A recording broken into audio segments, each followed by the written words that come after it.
entrepreneur women, Teamsters can be found in almost every major industry. They're the hard-working men and women whose jobs have always helped keep America strong, while providing the goods and services that keep the country running smoothly. Want more information? www.teamster.org. And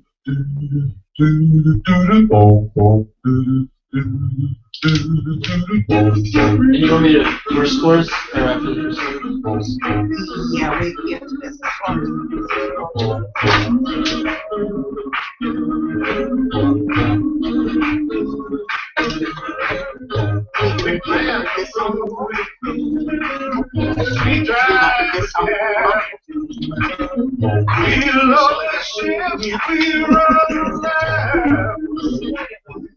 We build the bridges, we light the flame, we do. This is our way. We do the Hey, Ozzy? We do the work. Oh, yeah, This is our way.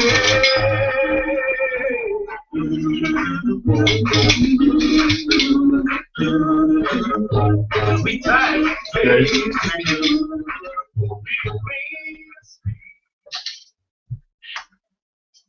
Good afternoon, listeners. This is Diane Mathowitz, and you are tuned in to the Labor Forum here on WRFG 89.3 FM. And I do want to welcome all of you who are driving home from your work, and perhaps you heard your job described in that song by John Fromer from a CD of the same title, We Do the Work. For those of you who listen to this program often, you know that I'm a retired auto worker and that I worked for 30 years on assembly lines building cars and trucks for General Motors, and that I really always want to value the work of every person who contributes to society. Every job that every worker does is absolutely critical, and we like to talk about those issues here on WRFG's Labor Forum. So today we're going to have another discussion from still some more advocates for Medicaid expansion here in the state of Georgia. The opinions that are expressed on this program are not necessarily those of the Board of Directors, staff, and volunteers here at WRFG. But as all of you who are faithful listeners to WRFG know, this is a progressive radio station, and we take pride in the fact that we bring not just music that is not usually to be found on commercial big business radio, but that we also bring the voices, opinions, and views and solutions that come from the grassroots, that come from all of our communities.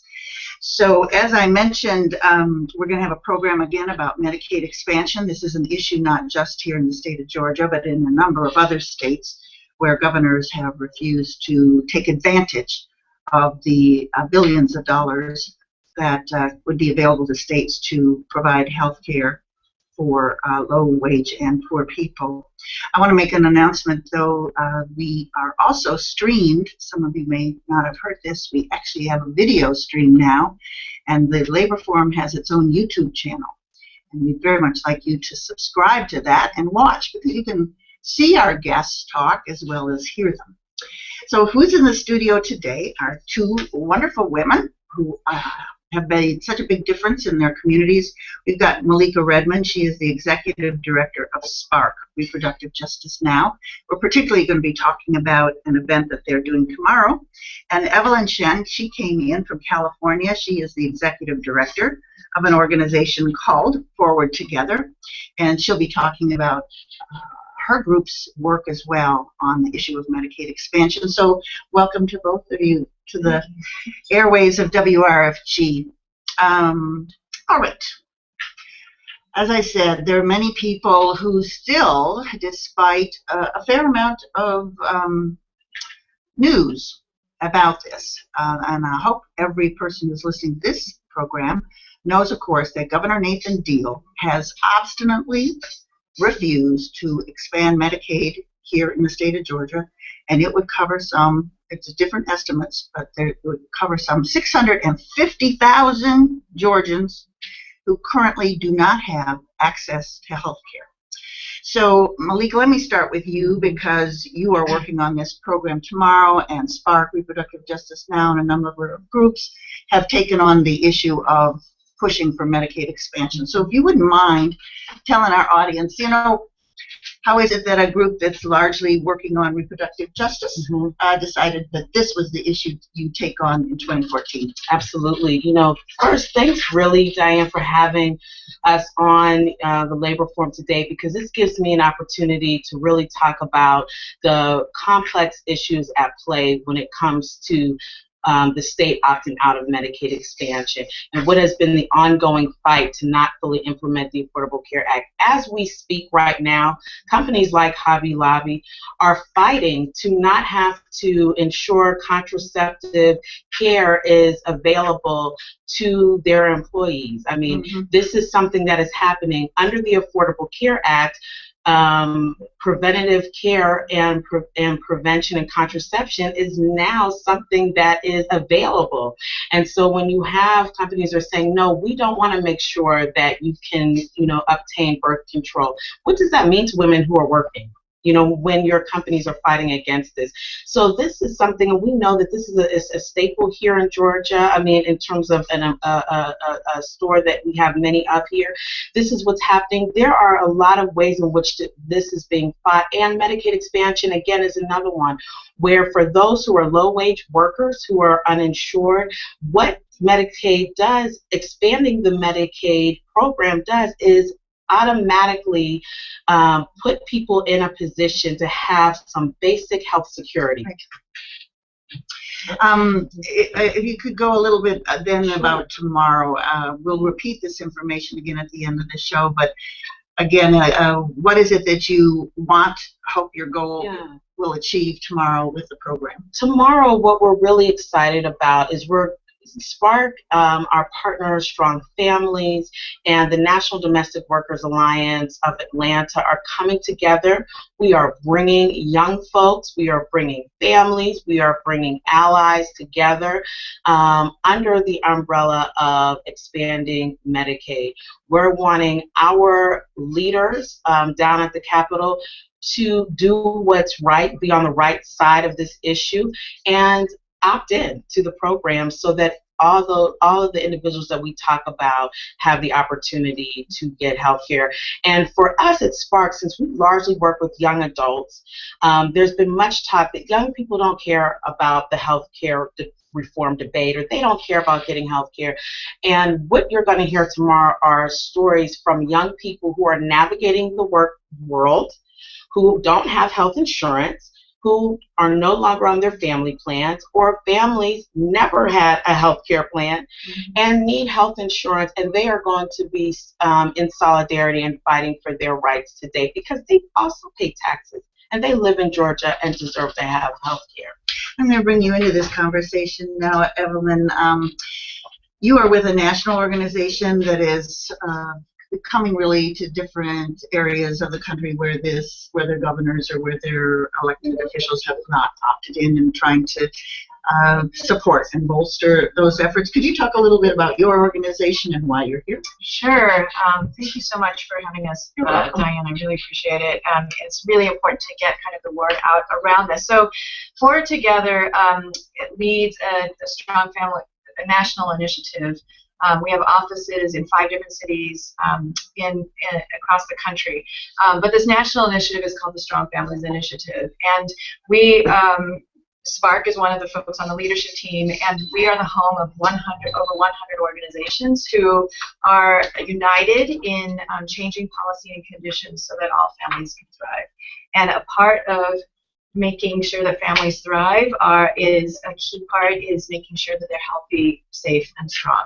And so I come from California, where we were actually one of the early adopters of Medicaid expansion, but there's only 25 states and the District of Columbia right now that have are accepting Medicaid, or have moved into expanding Medicaid, and we really feel like what happens in Georgia affects us in California and across the country. So that's why we're bringing leaders from around the country to come tomorrow to speak in solidarity with Malika, with SPARK, National Domestic Workers Alliance, and push their daily to be able to do the right thing.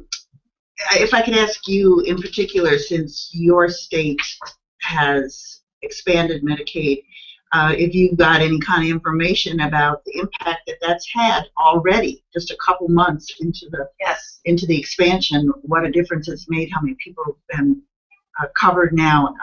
Any kind of anecdotal story you want to offer? So one of the things we're finding is, as an early adopter, is that it actually has, we've used, the state of California has used Medicaid expansion as an opportunity to actually improve the dollars that we receive is going into directly improving healthcare access for low-income folks, but it also is impacting people who have private insurance, because a lot of times when hospitals incur costs of, so the costs that hospitals have to cover for people who are uninsured actually go to taxpayers. So I wanted to, and along with that, we've actually, and because we have a system that is committed to insuring low-income people, we've actually enrolled 600,000 people already, right? And it's the beginning of January. So, and I wanted to share a story of someone who lives in county, Alameda County, where I'm from. And so his name is Ishmael Finister. He's a 63-year-old African-American grandfather. And he is raising his grandson who has a disability. He also has high blood pressure and diabetes, and he has to take 7 different kinds of medication. And he has, what happened is when his grandson turned 18, he was out of luck because he was not, all of a sudden he doesn't have health insurance, and he couldn't afford to pay kind of out of pocket for his medical expenses. So he's actually trying to ration out all the different medications to make it last as long as he could. And what happened is on January 1st of this year, our Medicaid, with the expansion of Medicaid, he got to go to the pharmacy, and instead of paying $32 for one type of medication, it ended up being $2.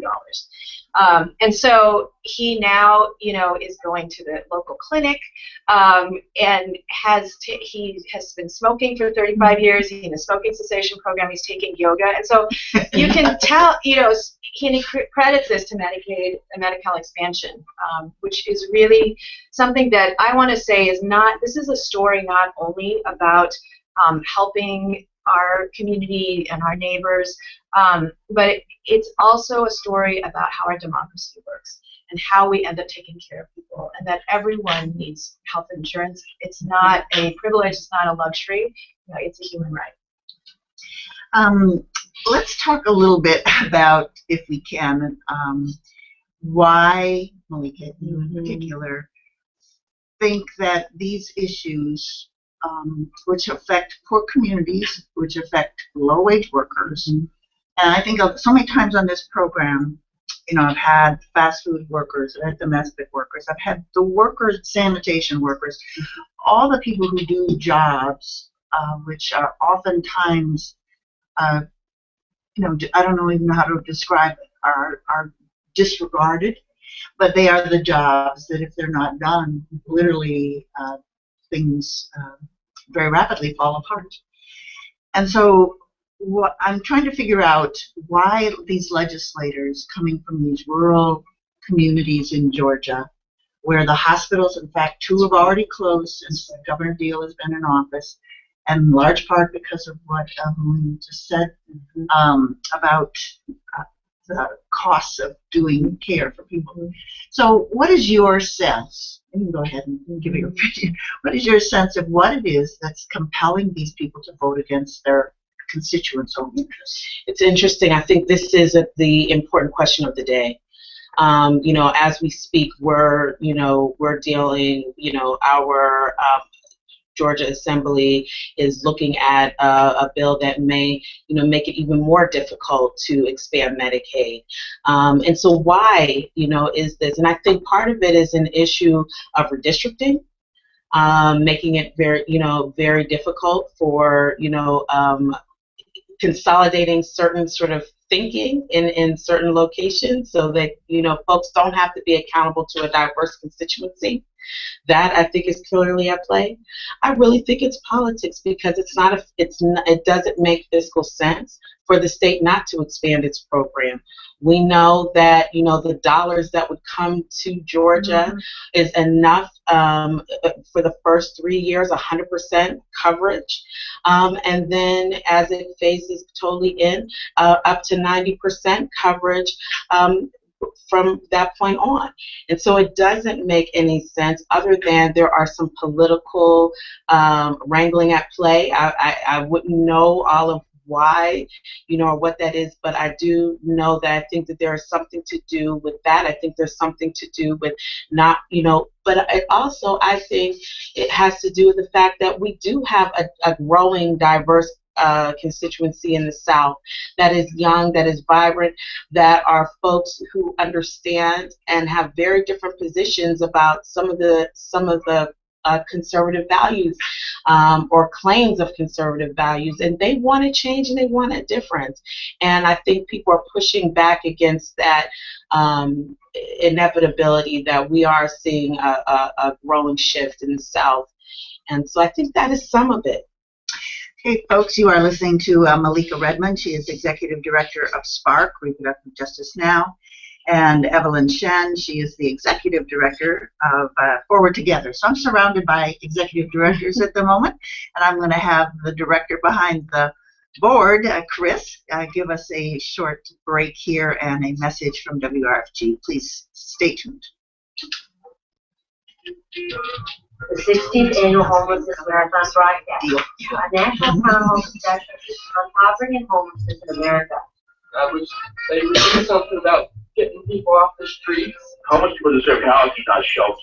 I'm not giving up, and I don't want nobody to feel sorry for me. We need housing that people can afford. This year, we'll be broadcasting live from the streets of Brattleboro, Vermont, an idyllic small town in rural America where people sleep in the woods and on a church floor.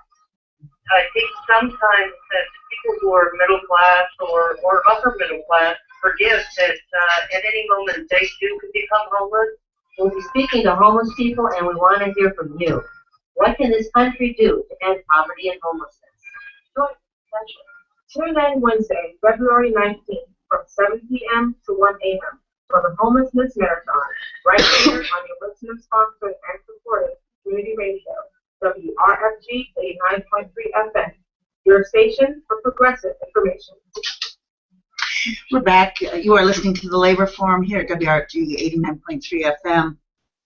Just before the break, I'd asked Malika a question about, what do you think prompts or motivates these legislators in Georgia in particular for their position that seems to be a very staunch and rigid position that they don't want to expand Medicaid in this state and cover some 650,000 Georgians who currently don't have access to health care unless, of course, they go to an emergency room for everything from minor to major issues.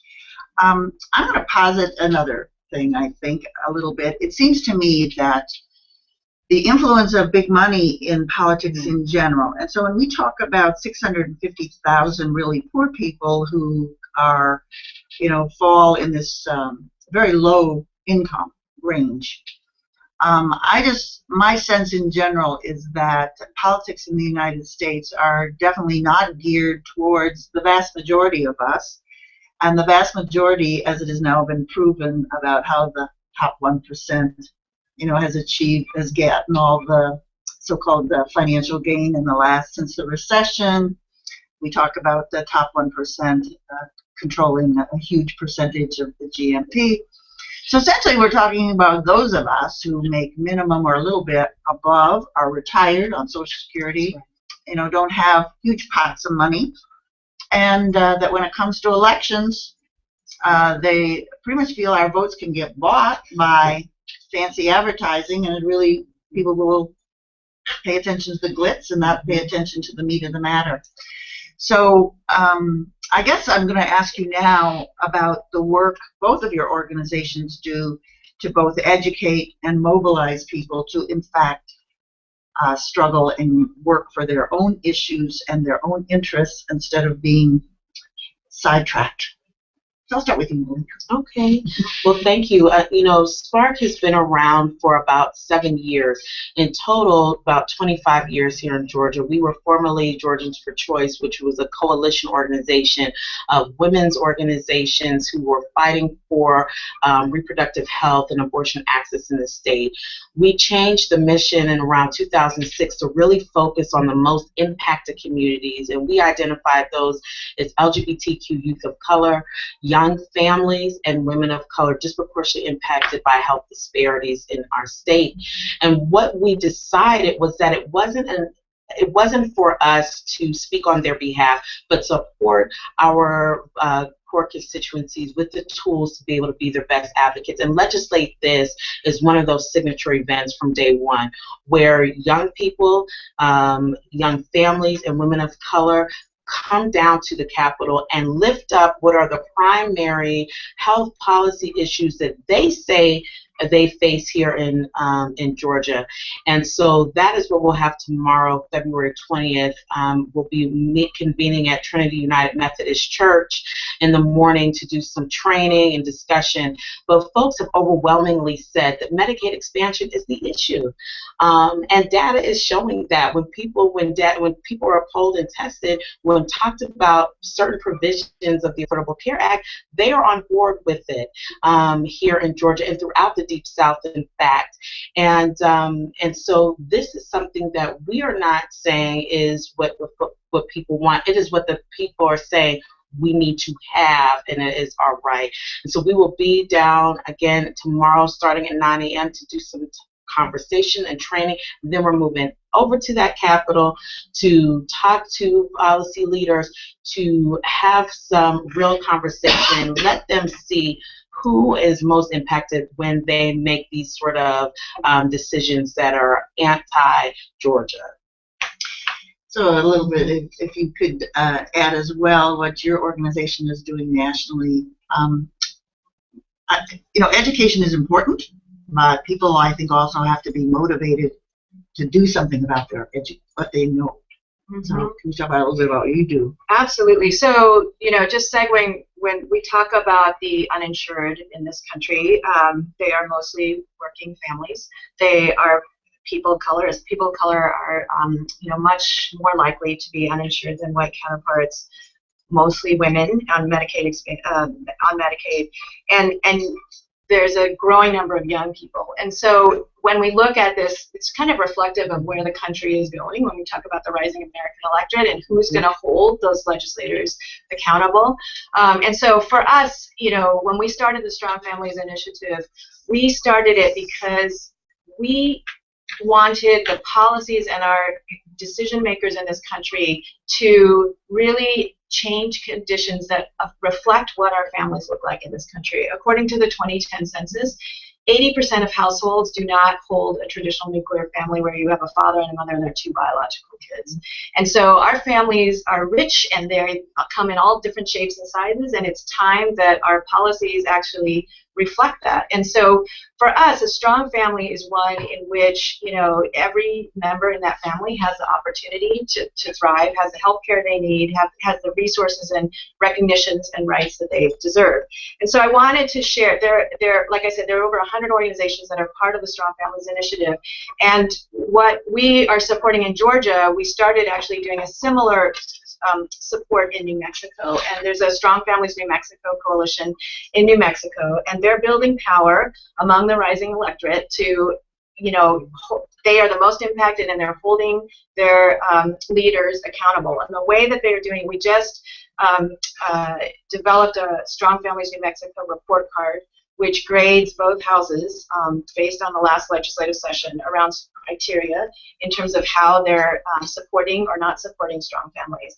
And so part of what we looked at are policies around raising the minimum wage, around making GED more accessible, about supporting our anchor groups like Young Women United, who we helped support them pass a law that supports young parents who want to stay in school as they're parenting. And members of the Strong Families New Mexico Coalition passed the first Fair Pay for Women Act. Mm-hmm. And so we are building a base, a very vibrant base of folks from all different sectors and issues, as well as from different communities and constituencies who are saying we want to take matters in our own hands, and we want to, make sure that our legislators and our decision makers are accountable to the grassroots, to the 99%. And that's what we talk about here, is all the issues of the 99%, all of us who are not the fat cats. Malika, in the last couple of minutes, if you wouldn't mind giving the information one more time about tomorrow and any kind of website or other contact information in case people can't come tomorrow but still want to get connected. Absolutely. Folks can learn about Legislate This by going to SPARK's website. That is www.spark, SPARKRJ.org, and that's www.sparkrj.org. And you can also reach us at 404-343-6506, and we can let you know more about Legislate This. You can register on the website. We can talk to you over the phone, but you can also stay in touch. We are planning to live stream tomorrow, so people will actually be able to watch the activities for Legislate This as well. So again, go to the website, www.sparkrj.org, to learn more. And, again, we'll be at Trinity United Methodist Church, which is just a couple blocks from the Capitol, and then over to the Capitol. And so come out, enjoy speakers, raise your voice, and, stand in solidarity for Medicaid expansion. And I think I'm right that it starts at 9 a.m. It starts at 9 a.m. Thank you, Deb. And when does it move to the Capitol? We're going to move over to the Capitol right at around 10:30.